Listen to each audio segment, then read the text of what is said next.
बिस्मिल्लाहिर्रहमानिर्रहीम। मां वर्गा गन छावां बूटा मैनू नज़र न आवे। मां वर्गा गन छावां बूटा मैनू नज़र न आवे। इस तो लैके छां उधारी रब स्वर्ग बनाए। बाकी कुल दुनिया दे बूटे जड़ सुक्कियां सुक जांदे, ए पर फुल्लां दे मुरझाया ए बूटा सुक जावे। साहिबो, माँ दुनिया का खूबसूरत तरीन लफ्ज़ है। माँ दुनिया पर मौजूद सबसे कीमती चीज़ है।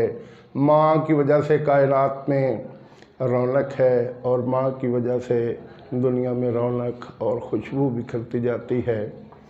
तभी तो किसी शायर ने क्या खूब कहा है, माँ खलूस दहर का पैकर मोहब्बत का खबीर, माँ खुदा का रहम वो दुनिया में जन्नत की सफ़ीर। माँ निशान याद में मंज़र तक़द्दस का पैगाम, माँ के कदमों में है जन्नत, माँ के कदमों को सलाम। साहिबो, माँ को हर दौर में इज़्ज़त व एहतराम से देखा गया। माँ का दर्जा हर चीज़ से बुलंद है। हज़रत मूसा अलैहिस्सलातु वस्सलाम ने अल्लाह ताला से पूछा कि मैं आपके बहुत करीब हूँ, आप मुझसे कलाम करते हैं, क्या कोई ऐसी चीज़ भी है, क्या कोई ऐसी हस्ती भी है जो मुझसे ज़्यादा आपको अज़ीज़ हो? तो अल्लाह ताला ने कहा कि फ़लाँ जगह पे एक कसाब है, वो आपसे भी ज़्यादा मुझे अज़ीज़ है। हज़रत मूसा के दिल में ख्वाहिश पैदा हुई, तड़प पैदा हुई कि मैं जाकर देखूं कि वो कौन सा आदमी है जो मुझसे भी ज़्यादा अल्लाह के करीब है। एक दिन गए, उसके पास जाके बैठे रहे, उसे कहा कि मैं यहाँ कुछ वक्त गुजारना चाहता हूँ। वो कहने लगे कि जी बिस्मिल्लाह, आप बैठिए, सारा दिन बैठिए, चाहे तो रात भी मेरे साथ बसर कर लीजिए। बहरहाल हज़रत मूसा अलैहिस्सलातु वस्सलाम दिन का सारा हिस्सा वहाँ गुजार के वापस आके कहने लगे अपने रब से कि इसका रवैया आम कसाबों जैसा है, किसी को झिड़क रहा है, किसी को गोश्त देने से इनकार कर रहा है, किसी के साथ हंस के बात कर रहा है। अगले दिन फिर चले गए, यही सूरत-ए-हाल देखते हैं। तीसरे दिन कहने लगे कि मैंने आपके गांव से आगे किसी गांव में जाना है, रात पड़ जाएगी तो क्या मैं आपके पास रह सकता हूं? तो उसने कहा कि जी आप मेरे साथ आ जाइए। हज़रत मूसा उनके साथ चले गए। उन्हें बैठक में बिठा के वो कसाब अंदर चला गया। कुछ देर के बाद करीब जो कमरा था, साथ वाले कमरे में पानी गिरने की आवाज़ आ रही थी, कुछ हल्की सी बदबू भी आ रही थी। इसके बाद यूँ महसूस हुआ जैसे किसी के कपड़े तक तब्दील किए जा रहे हों। और फिर बाद में बातों से अंदाज़ा हुआ कि दो आवाज़ें आ रही थीं, एक ख़ातून थी और एक मर्द थे। उनके खाने की आवाज़ें आ रही थीं और खाने के हवाले से वो गुफ्तगू भी कर रहे थे।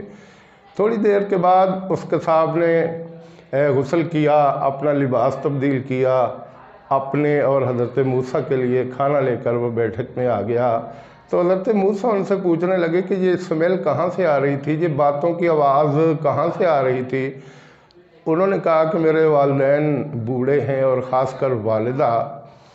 मैं जब सुबह जाता हूँ तो उनको नाश्ता दे के चला जाता हूँ, मेरे घर में कोई भी नहीं है, सारा दिन मैं उधर मसरूफ़ रहता हूँ।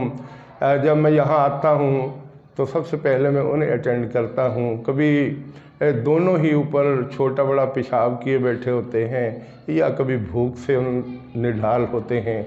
मैं आके सबसे पहले उनको देखता हूँ, उसके बाद फिर अपने खाने का सोचता हूँ, और आज भी मैंने ऐसा ही किया।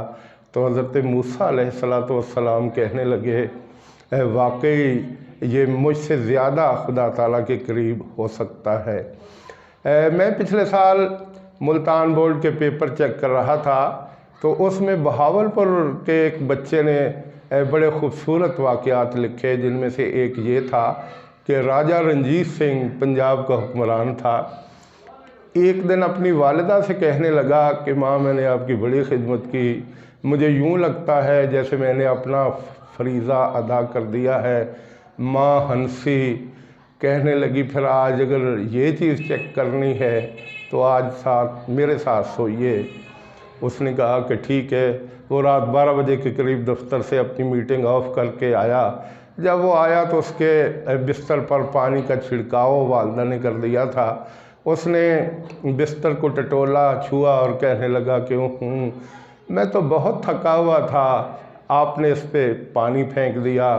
والدہ نے کہا میں آپ کو یہ سمجھانے کے لیے میں نے پانی پھینکا کہ میں 2 سال تک 9 ماہ تو آپ نے میرے پیٹ میں گزارے، اور اس کے بعد 2 سال تک آپ دودھ پیتے رہے۔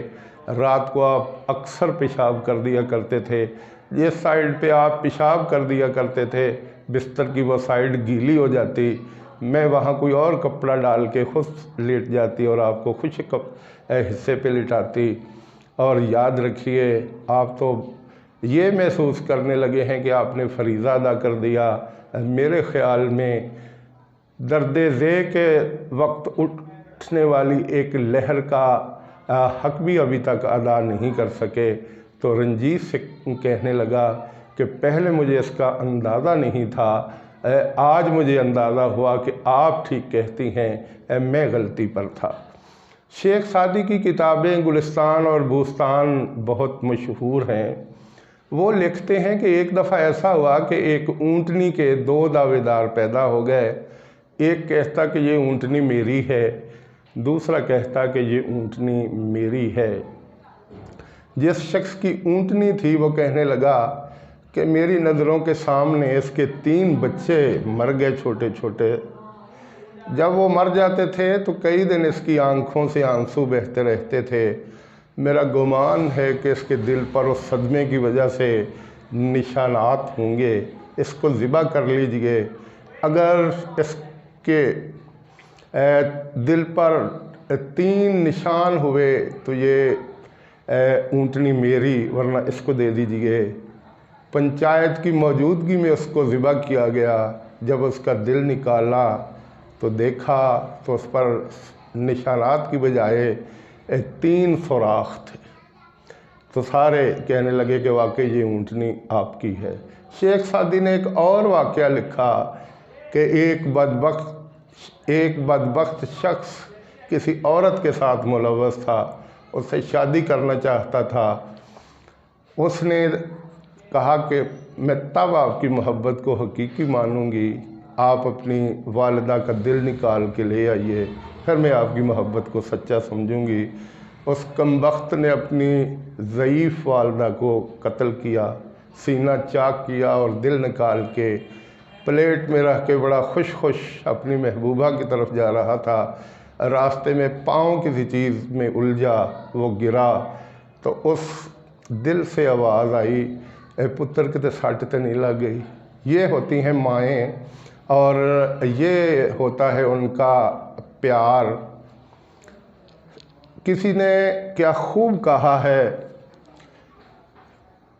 موت کی آغوش میں جب تھک کے سو جاتی ہے ماں، موت کی آغوش میں جب تھک کے سو جاتی ہے ماں، تب کہیں جا کر تھوڑا سا سکون پاتی ہے ماں۔ پیار کہتے ہیں کسے اور مامتا کیا چیز ہے، کوئی ان بچوں سے پوچھے جن کی مر جاتی ہے ماں۔ صاحبوں، میں کچھ دن پہلے خواجہ سعد رفیق کا انٹرویو سن رہا تھا۔ سوال کرنے والے نے سوال کیا کہ آپ 4 سال کے تھے، خواجہ سلمان آپ کے بھائی 2 سال کے تھے، جب بھٹو کے کہنے پہ آپ کے والد شیخ رفیق کو قتل کر دیا گیا، تو پھر آپ یہاں تک کیسے پہنچ گئے؟ تو اس نے بڑی پتے کی بات کہی، کہتا جن کی مائیں پڑی ہوتی ہیں وہ بچے پڑ جاتے ہیں، جن کی مائیں پڑی ہوئی نہیں ہوتی ان کے بچے رل جاتے ہیں۔ ہم خوش قسمت ہیں کہ ہماری والدہ تعلیم یافتہ تھیں اور انہوں نے باپ کی وفات کے بعد یہ تمام ذمہ داریاں اپنے کندھوں پہ لی اور آج ہم آپ کے سامنے ہیں۔ وہ صوبائی وزیر بھی رہا اور آج صوبائی اسمبلی کا ممبر ہے، میں قومی سطح پہ وزیر بھی رہا اور آج بھی میں MNA ہوں۔ صاحبوں، کہتے ہیں حضرت علی، حضرت امام حسین علیہ السلام کو اپنے استاد کے پاس मदीना के एक कारी साहब के पास ले गए कि इनको कुरान पाक की तालीम दीजिए। तो उन्होंने कहा कि ठीक है, बिठाइए। जब उस्ताद मोहतरम ने बिस्मिल्लाहिर्रहमानिर्रहीम के बाद अलहम्द शरीफ शुरू की तो हज़रत इमाम हुसैन अलैहिस्सलातु वस्सलाम कहने लगे, उस्ताद मोहतरम ज़रा रुकिए, मैं आपको ये सबक सुनाता हूँ। तो उन्होंने ज़ुबानी सूरह बकरा सारी की सारी सुना दी, जो 2.5 सिपारों पर मुश्तमिल है। कारी साहब और हज़रत अली रज़ी अल्लाह ताला अन्हु एक दूसरे को देख के हैरत ज़दा हो गए। फिर सवाल किया कि ये आपने कहाँ से सीखा? तो वो कहने लगे कि मेरी वालिदा हज़रत फ़ातिमा जब सुबह काम किया करती थीं, आटा गूंथती, खाना पकाती, झाड़ू देती, दीगर काम करती, तो वो साथ साथ तिलावत किया करती थीं और वहीं से मुझे ये सूरह बकरा याद हो गई। इसीलिए तो कहते हैं कि माँ की गोद बच्चे की पहली दरसगाह होती है। माँ पढ़ी लिखी हो, माँ सलीका शार हो, माँ सुगड़ और समझदार हो, तो बच्चे भी आने वाले वक्त के बेहतरीन इंसान बन जाते हैं। बहरहाल माँ सब के लिए बड़ी अहम होती है। वो लोग जिनकी माएँ ज़िंदा होती हैं उनके रहने सहने के अंदाज़ कुछ और होते हैं, जिनकी माएँ मर जाती हैं उनका तर्ज़ ज़िंदगी बदल जाता है। मैं एक उस्ताद हूँ। एक स्कूल में 4 बच्चे घर से आया करते थे, बड़े साफ़ सुथरे, कपड़े इस्त्री, जूते पॉलिश। कई साल के बाद उनकी वालिदा का इंतकाल हो गया। तो चंद दिन के बाद जब वो बच्चे आए तो वाज़ेह फ़र्क महसूस होने लगा कि घर में अब वालिदा नहीं रही, न कपड़े इस्त्री, न जूता पॉलिश, न बाल सेट और न कुछ दीगर चीज़ ढंग से। तो ये होती हैं माएँ। सोफिया बेदार हमारे पाकिस्तान की सफ़े अव्वल की कालम निगार हैं। चंद साल कबल उनकी वालिदा फौत हुई तो उन्होंने बड़े खूबसूरत अशार कहे, जिनमें से एक कता पढ़ के मैं अपनी बात को समेट रहा हूँ। देखा पलट के अक्से वफ़ा कल तेरे बग़ैर, देखा पलट के अक्से वफ़ा कल तेरे बग़ैर, आंसू समंदरों के थे जलथल तेरे बग़ैर, मिलती नहीं है दिल को तेरी दीद की खुशी, होते नहीं है दर्द मुकम्मल तेरे बग़ैर। वस्सलाम।